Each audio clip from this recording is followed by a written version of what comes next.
Jacques Beau, bonjour. Bonjour. Nous avons l'immense plaisir aujourd'hui de vous recevoir ici à Genève pour donner une conférence concernant la situation actuelle en Palestine après 7 mois depuis le déclenchement de cette guerre contre la population palestinienne avec 34 millions victimes civiles, avec la destruction massive des infrastructures, avec 14 000 nourrissons, bébés, enfants assassinés. Comment vous voyez la situation actuelle? Alors moi je suis, comme vous le savez, je suis militaire, un petit peu militaire, mais surtout ancien membre du service de renseignement. Donc j'analyse les choses avec le regard du stratège et le regard de celui qui essaye de comprendre les situations. Et je constate que depuis maintenant 7 mois, Israël a fait 3 fois plus de victimes que Russes et Ukrainiens mis ensemble pendant 2 ans, un peu plus de 2 ans même, et que Israël n'est arrivé à absolument aucun résultat par rapport aux objectifs qu'il a définis. Vous savez, on définit la victoire ou l'échec par rapport aux objectifs qu'on a définis. Et les objectifs qui ont été définis par Israël, à savoir le démantèlement du Hamas, le démantèlement des structures de conduite du Hamas, la récupération des otages, tout ça ne s'est pas fait. Et par conséquent, on a eu finalement une quantité énorme de victimes pour qu'aucun de ces objectifs soit atteint. Quand bien même ces objectifs auraient été atteints, ils l'ont été à un prix que le militaire que je suis ne peut pas approuver. Imaginez-vous que les Britanniques ont réussi à juguler le terrorisme sans avoir à raser Belfast, que les Italiens ont pu réduire les brigades rouges sans démolir Florence ou Turin, et donc que la stratégie même appliquée par Israël pour lutter contre le terrorisme est tout simplement une stratégie qui n'a aucun sens et qui ne peut qu'envenimer les tensions qui sont légitimes d'ailleurs entre Palestiniens et Israéliens. Et par conséquent, on comprend mal la démarche israélienne. Et c'est pour ça d'ailleurs que j'ai intitulé, ou plutôt le sous-titre de mon livre est « La défaite du vainqueur ».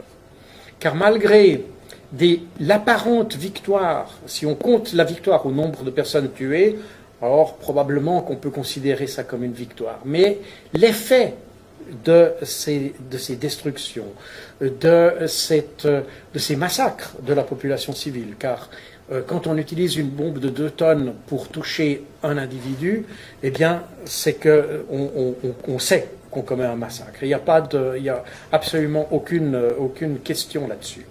Par conséquent, on est dans une situation où, même si on appelait ça victoire, elle est à un prix tel que la stratégie, le long terme, si vous voulez, conduit à la défaite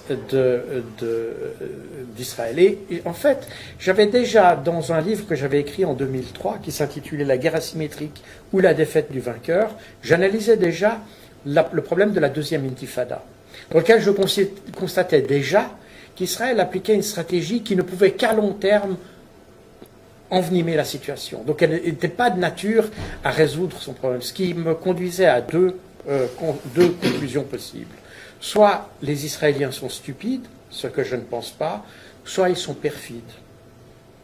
Alors l'auditeur pourra choisir lui-même la conclusion. Mais il y a, je pense, et on le voit aujourd'hui, et on le voit notamment au regard des déclarations qui ont été faites par les dirigeants israéliens et qui ont été reprises d'ailleurs par l'Afrique du Sud dans sa plaidoirie auprès de la Cour internationale de justice, ces discours qui indiquent qu'il y a une volonté délibérée d'Israël d'aller au-delà de ce qui était normalement, ou de ce qui serait normalement nécessaire pour atteindre les objectifs qui s'étaient fixés.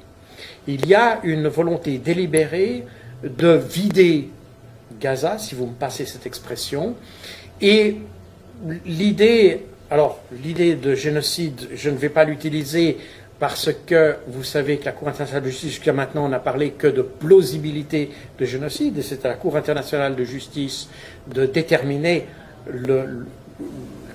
l'existence même d'un génocide, même si en l'état on est dans une plausibilité, mais il y a en tout cas crime de guerre, crime contre l'humanité, et ça c'est ce qu'on observe actuellement. Donc je pense qu'Israël n'a vraiment rien gagné dans cette affaire, d'autant plus qu'il y a d'autres phénomènes un peu parallèles qui se sont greffés là-dessus.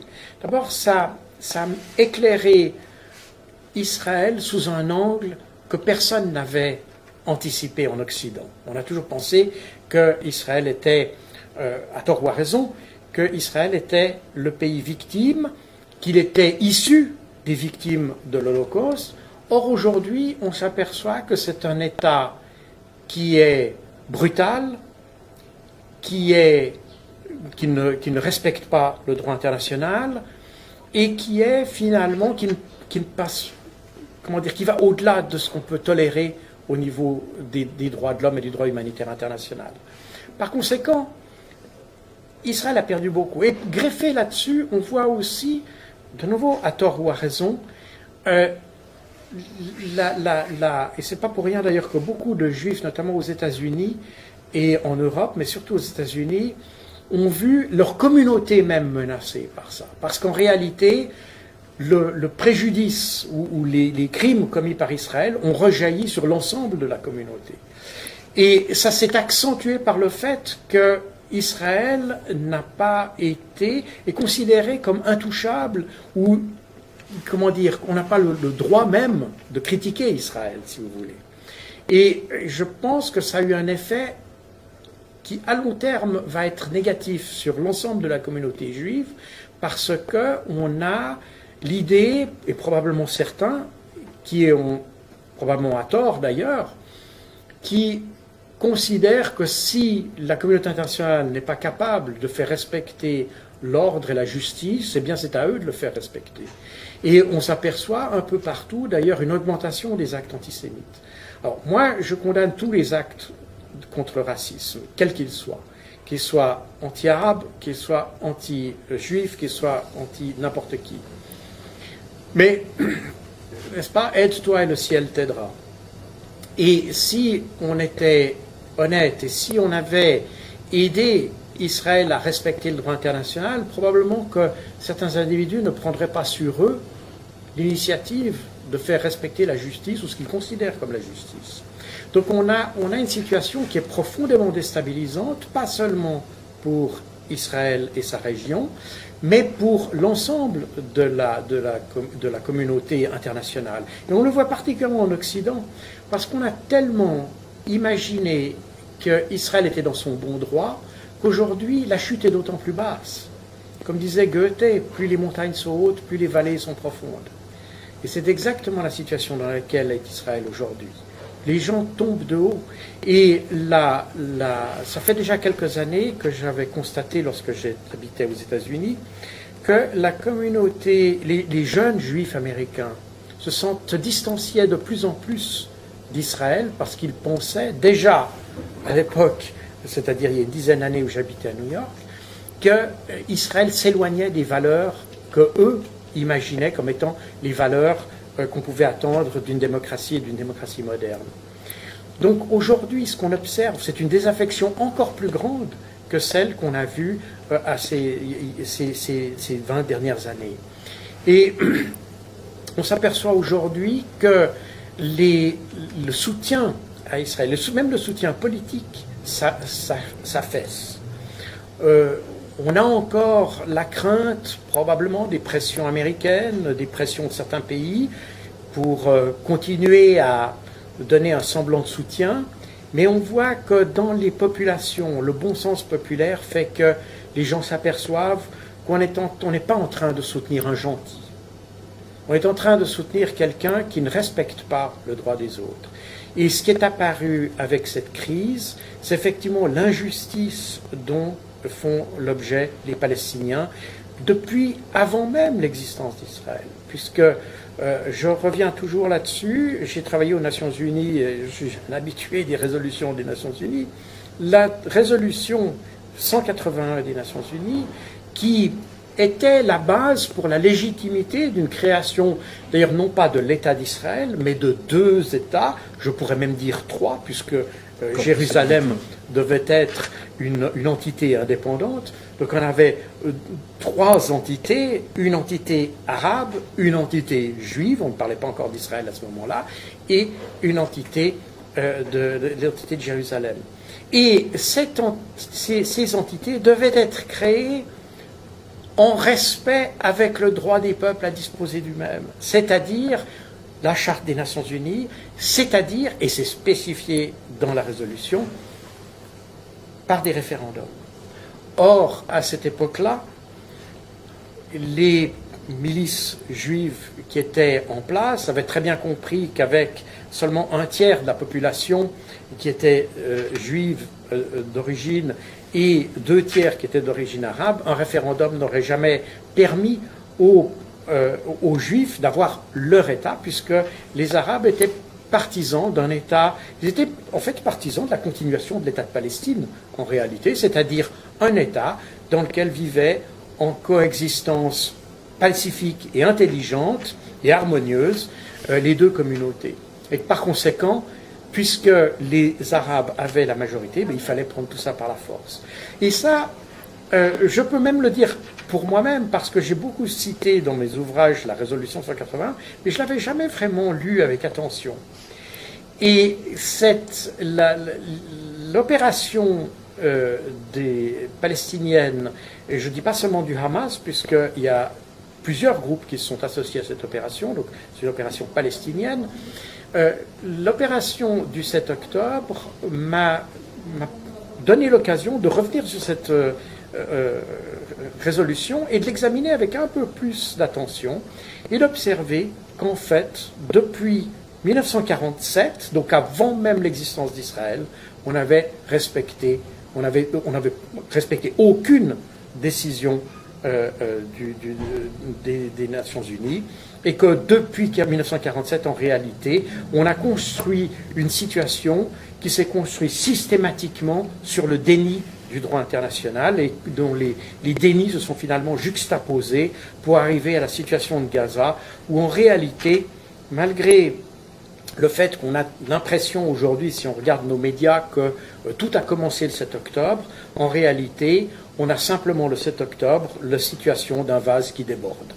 Mais toutes les gouttes se sont accumulées au fil de près de 80 ans d'injustice et de refus de la communauté internationale de mettre en œuvre le droit qu'elle avait elle-même défini. Et je vous rappelle que les Nations Unies avaient été créées déjà en juillet 1945, à une époque où on était encore en guerre, où les Occidentaux étaient encore en guerre, avec l'idée d'établir une communauté internationale basée sur le droit.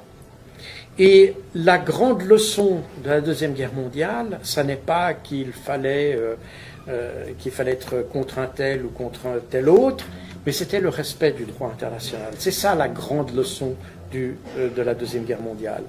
Or, l'exemple de la Palestine nous montre que depuis 1945, ou depuis 1947 plus précisément, l'Occident a même finalement nié le droit international qu'il voulait lui-même créer, qu'ils avaient eux-mêmes voulu créer comme étant la base des relations internationales dans l'avenir pour que précisément la Deuxième Guerre mondiale ne se répète pas.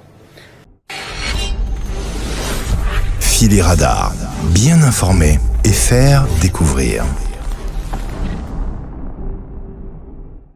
Jacques Pou, vous avez œuvré pendant plusieurs années pour les Nations Unies, pour plusieurs instances aussi internationales. Comment vous voyez le mépris d'Israël face aux résolutions des Nations Unies, aux décisions de de Conseil de sécurité, la décision préalable de la Cour de justice internationale, même le mépris des conventions concernant la vie et la protection des organes diplomatiques. Israël a attaqué le consulat iranien à Damas. Comment vous voyez ça? Comment vous expliquez ça? C'est l'indifférence totale, le mépris total. Alors, je pense qu'il faut comprendre que le conflit palestinien, en réalité, a pris sa naissance, en réalité, au début de la guerre froide.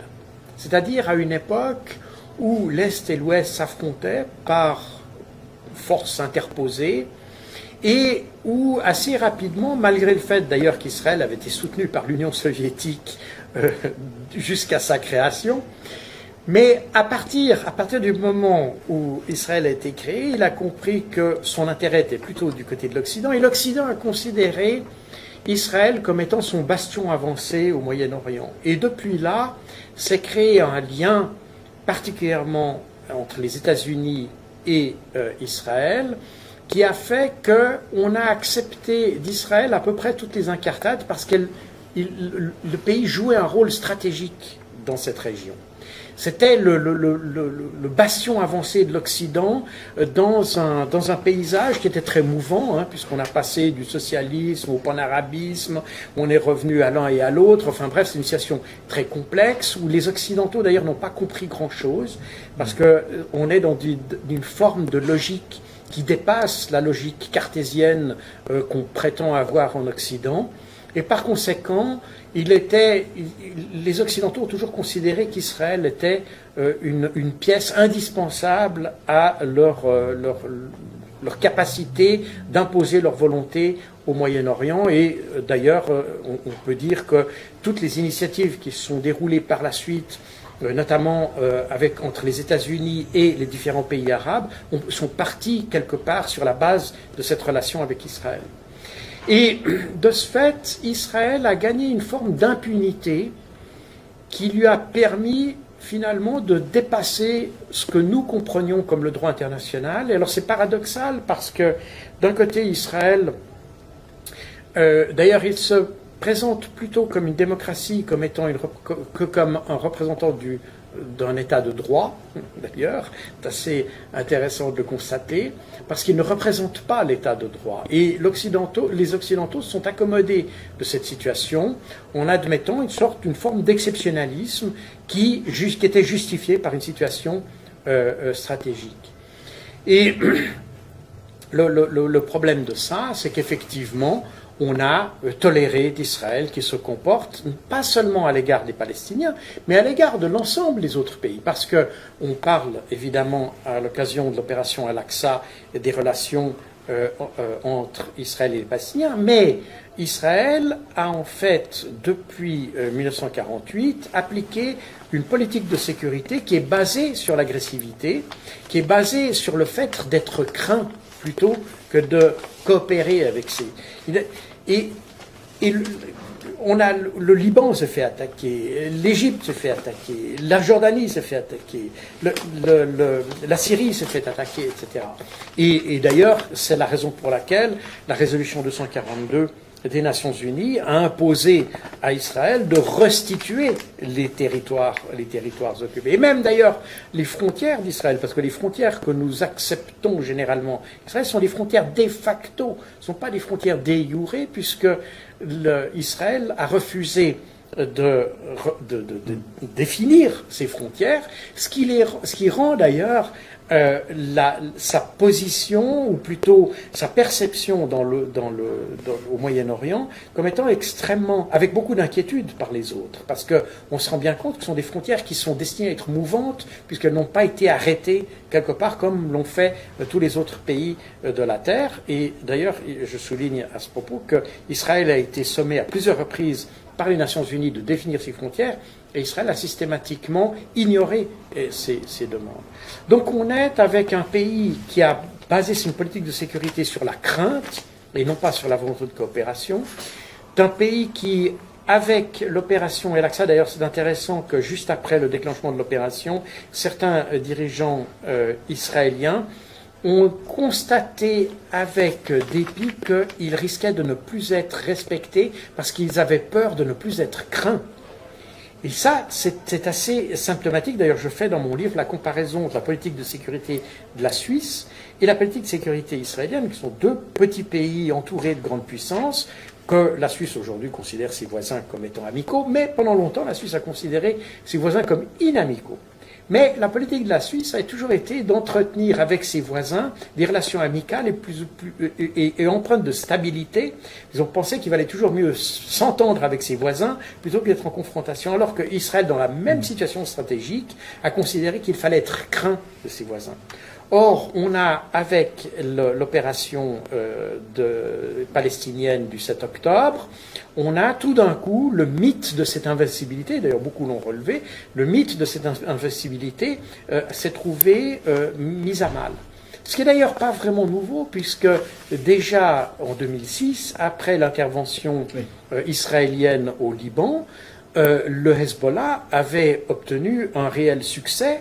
Et je me rappelle du titre de The Economist qui avait mis sur la page de son magazine, la page de couverture de son magazine, Nasrallah wins the war.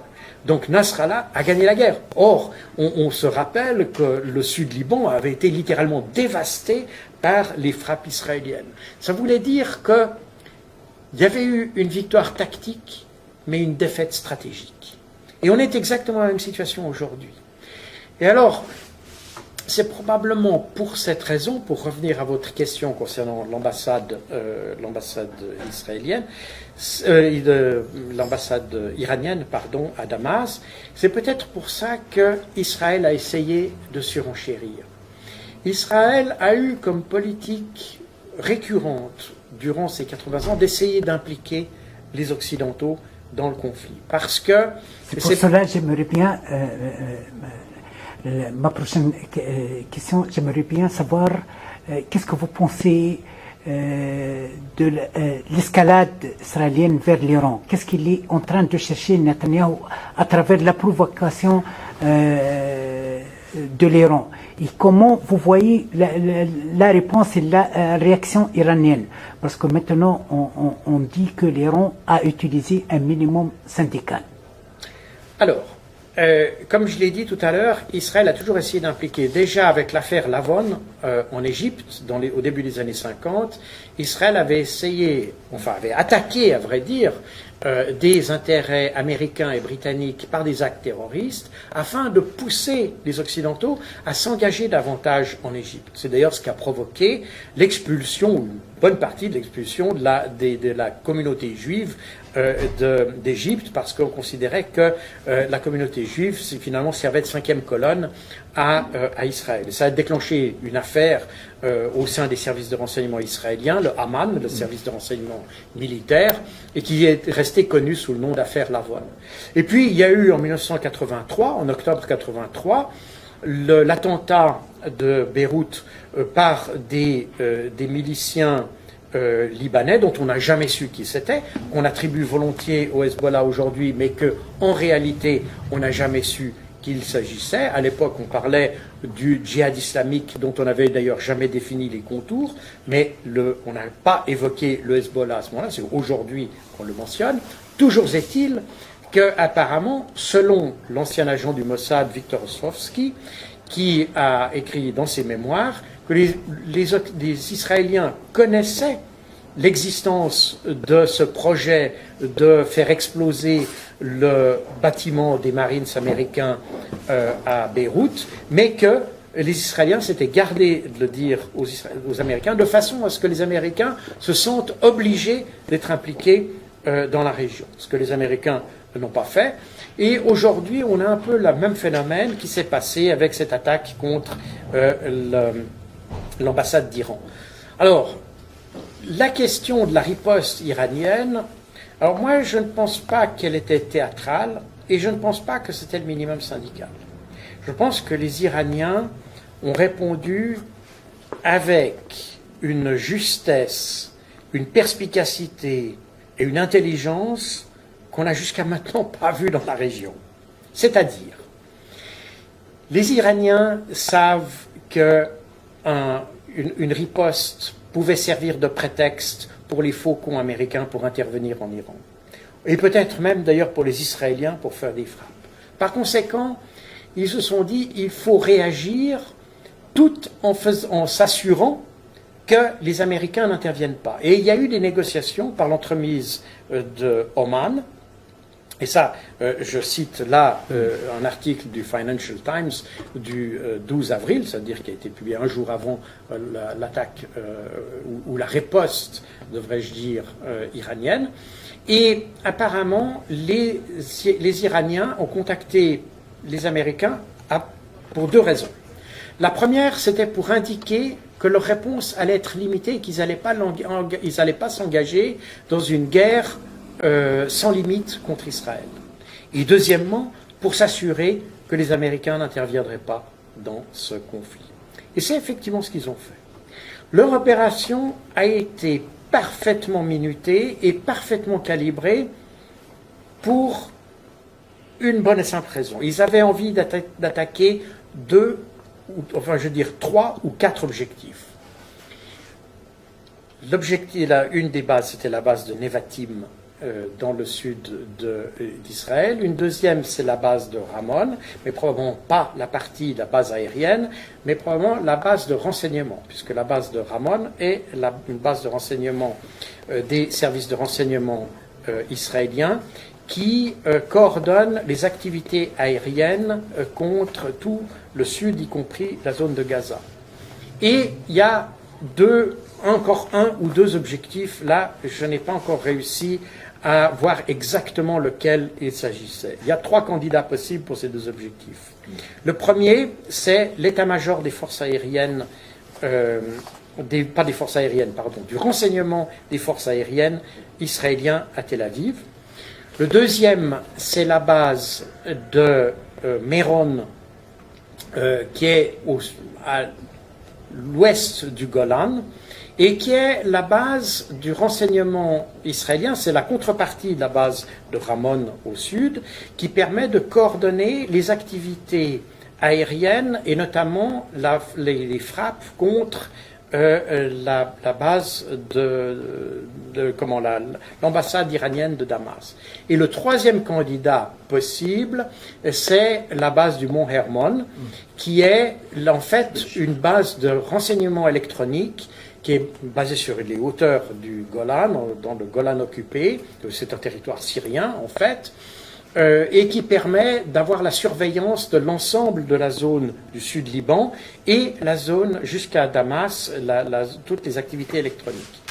Alors, les déclarations qui ont été faites par les uns et par les autres ne permettent pas de savoir laquelle de ces trois candidats est là, mais c'est un de ces trois qui a été touché. Alors, pour que les Iraniens puissent toucher ces trois objectifs, il fallait que leurs missiles ne soient pas interceptés. Alors, pour que ces missiles ne soient pas interceptés, ils ont envoyé des leurres. Et quand les Israéliens disent qu'ils ont touché 99% des missiles, des appareils envoyés par l'Iran, en réalité, ils ont touché des leurres. C'est-à-dire une première vague de drones aériens qui sont arrivés à relativement basse vitesse, qui sont partis 5 heures avant depuis le territoire iranien, qui ont volé pendant 5 heures et qui sont arrivés, certains ont été interceptés avant, d'autres ont été interceptés au-dessus du territoire israélien. Ensuite, une deuxième vague de missiles de croisière, qui étaient des missiles de croisière obsolètes, qui avançaient à une vitesse relativement rapide, mais qui était facilement interceptable par les Israéliens. Et puis, une troisième vague composée par deux sortes de missiles balistiques. Des missiles balistiques de vieille génération qui pouvaient facilement être interceptés, notamment par les systèmes Arrow 2 et 3 des Israéliens, et puis des missiles plus sophistiqués, qui sont plus récents, et qui sont manœuvrables en phase terminale. Et quand on observe les vidéos qui ont été observées, on remarque que ce sont ces derniers missiles qui ont été envoyés en très petit nombre qui ont effectivement touché leurs objectifs. Lorsque le commandement iranien dit que 50% des missiles qu'ils ont envoyés ont touché leurs objectifs, je pense qu'ils pensaient 50% de ces derniers missiles dont j'ai parlé. Ces missiles sophistiqués, ils en ont probablement envoyé entre 15 et 20, et ce qu'on a observé, ceux qui ont touché les objectifs, sont faits la moitié de ces objectifs-là. Et le reste était destiné à être détruit.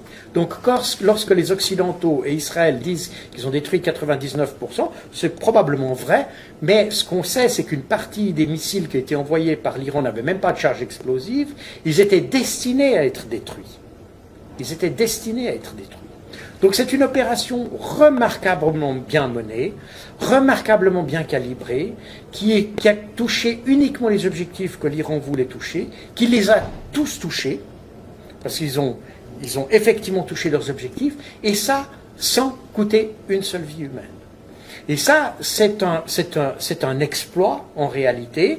Ça a été présenté en Occident comme étant un échec, parce qu'on a dit 99 ont été interceptés. En réalité, ce qui a été intercepté était prévu d'être intercepté, et Israël a dû, pour ça, si, disons, 300 missiles ou 300 appareils, engins volants ont été envoyés, eh bien Israël et ses alliés, puisque les Américains sont intervenus ainsi que les Britanniques, les Français et les Jordaniens, ça veut dire que les alliés ont dû utiliser 300 missiles pour détruire ces objets.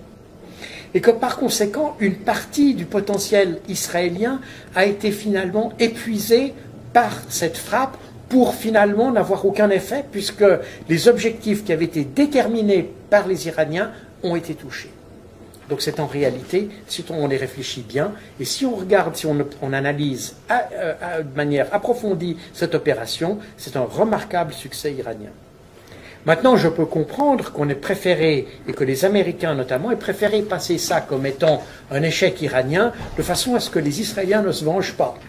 Ça, c'est une possibilité que je n'exclus pas, et qu'on a essayé comme ça de minimiser la victoire israélienne. D'ailleurs, c'est un petit peu après la deuxième frappe qui a été faite par des drones ou des engins volants qui n'ont pas tous été déterminés, mais enfin des drones qui étaient faits notamment sur la région d'Ispahan.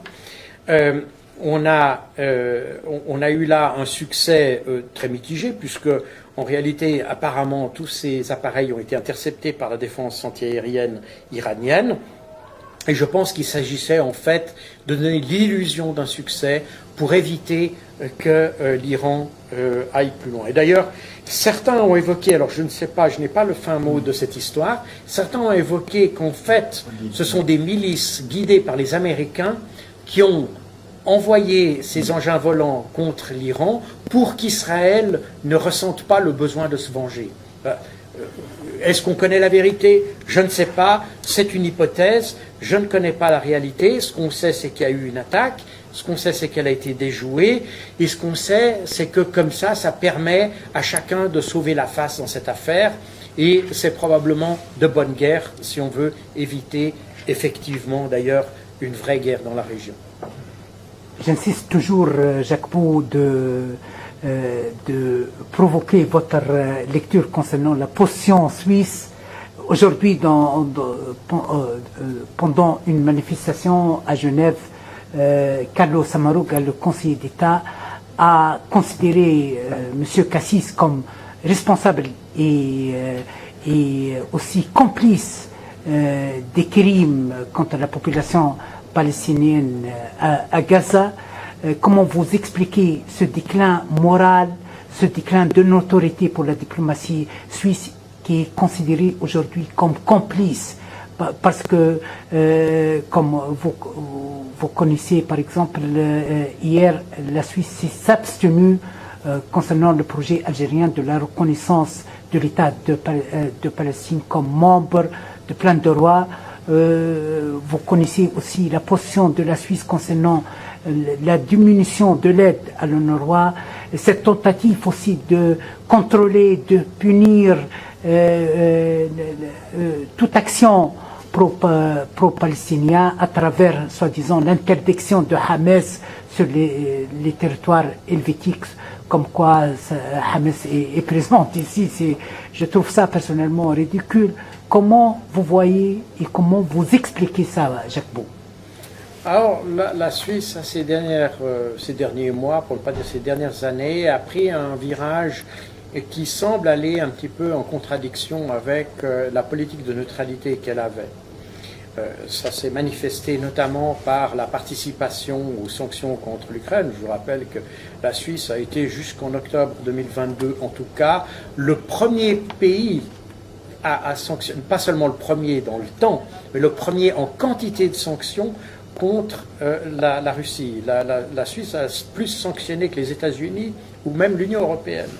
Donc on est dans quelque chose qui va un peu plus loin, à mon avis, que le devoir de neutralité. Concernant l'affaire palestinienne, vous avez évoqué la question du Hamas, qui est, je pense, une question maladroite. Elle a été maladroitement traitée par la Suisse, parce que le Hamas est un mouvement qui n'a jamais opéré hors des frontières de Palestine, qui est un mouvement qui se déclare mouvement de résistance, dont on peut dire que s'il a utilisé, moi-même je l'ai dit dans certains de mes ouvrages, qu'il a utilisé des méthodes terroristes au début de son existence, je dirais que depuis les années 2000, c'est un mouvement qui a essayé d'être actif beaucoup plus dans le champ politique, même s'il a gardé une capacité de riposte. Je vous rappelle, parce qu'on cite souvent les questions de roquettes, j'ai étudié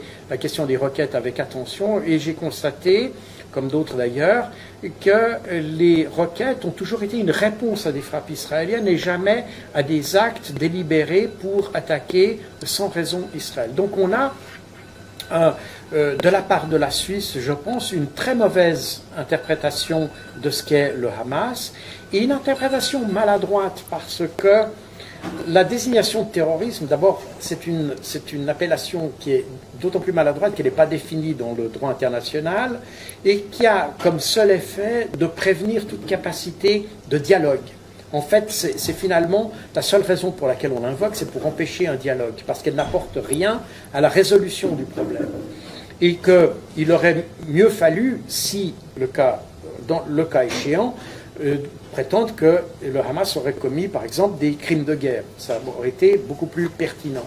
Mais le traité de terroriste n'arrange rien et surtout ferme la porte à la possibilité d'un dialogue. Par conséquent, là aussi, la Suisse a fait, à mon avis, pris une mauvaise décision. Et puis, il y a le phénomène de l'UNRWA. Une enquête a été diligentée pour savoir exactement de quoi il s'agissait. Mais ma connaissance du dossier et la connaissance du Hamas me fait penser que les Occidentaux, finalement, n'ont fait que relayer la propagande israélienne. Pourquoi ? Le Hamas, en réalité, est une entité qui contient deux ailes, si vous voulez. Une aile militaire, c'est celle qui combat actuellement à Gaza, et une aile qui est à la fois politique et sociale, qui en fait, puisque le Hamas a assumé la conduite, la gestion des opérations ou la gestion des affaires, devrait-on dire, à Gaza, il a fallu aussi traiter des problèmes très simples, des questions de réparation de routes, de dégagement des routes, d'entretien d'un certain nombre de bâtiments, de la mise en place d'un certain nombre de prestations pour les victimes, d'ailleurs, des frappes israéliennes. Et donc, ça veut dire la mise en place d'un service public qui assure ces services-là, et puis d'un service d'aide sociale qui assure des rentes, par exemple, pour les veuves et les orphelins, ou qui assure aussi l'aide aux gens qui seraient nécessiteux, qui n'auraient pas de travail, etc. etc. Et le problème est que ces deux ailes sont considérées par Israël comme également terroristes. Donc ils ne font pas la distinction entre la partie civile et la partie militaire.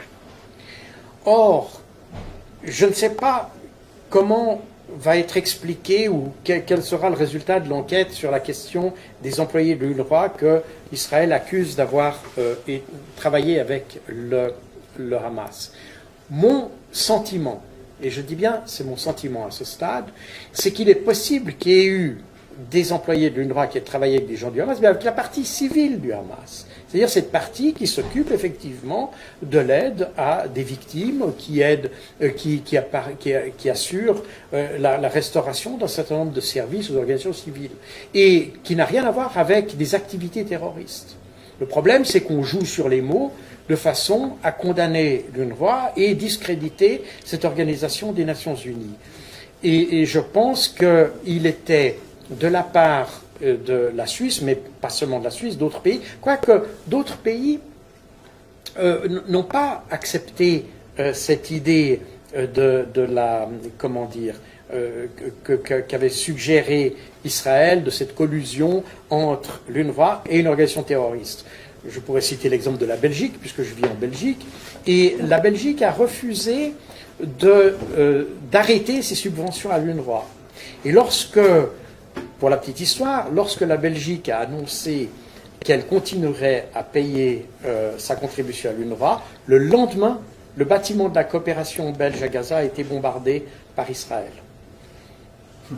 Ce qui montre qu'on est dans quelque chose qui va quand même un petit peu au-delà, et je déplore que la Suisse, sans aucune analyse, et là, de nouveau, je parle comme ancien membre des services de renseignement, je constate qu'apparemment, les services de renseignement suisses n'ont pas été en mesure de guider et de conseiller le gouvernement suisse de manière adéquate et n'a pas su identifier la plausibilité d'une coopération très naturelle d'ailleurs entre les entités civiles du Hamas et les organisations et l'Organisation des Nations Unies.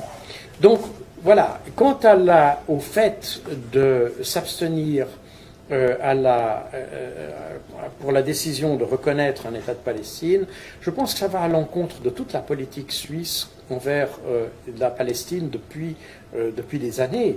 Et je m'explique très difficilement ce revirement, si ce n'est par une incompréhension totale de la situation, par une méconnaissance du dossier et par l'incapacité de nos dirigeants d'avoir une idée claire de la situation et finalement de donner crédit uniquement à la propagande. C'est pas nouveau. J'ai constaté que nos ambassadeurs, déjà dans la crise ukrainienne, racontaient des choses que les Ukrainiens eux-mêmes ne racontaient pas. C'est-à-dire qu'ils inventaient des situations que eux-mêmes, les Ukrainiens, réfutaient.